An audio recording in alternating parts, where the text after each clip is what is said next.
you, thanks for your help. You know, when I met Ed, my business was running at sort of 8 to 10% profit.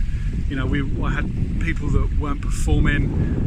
We had contracts that really we didn't really want to work on, if I'm honest, and the pressure was on for sure.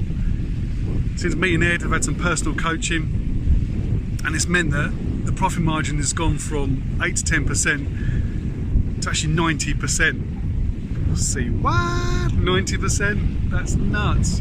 What does that give me? It gives me time. It gives me time with my family. That gives me opportunities to work with contracts that I want to work, people I want to work with, and just generally have fun with it.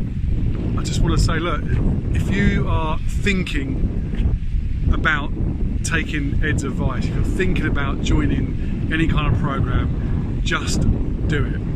Take my advice and absolutely throw yourself into it and smash it. So I say big love, dude, big love, Ed, big love to the team. See you very, very shortly. Just a quick one. This is how I now spend my Mondays. Did you get that working for someone else? I don't think so. Take care, people. See you soon.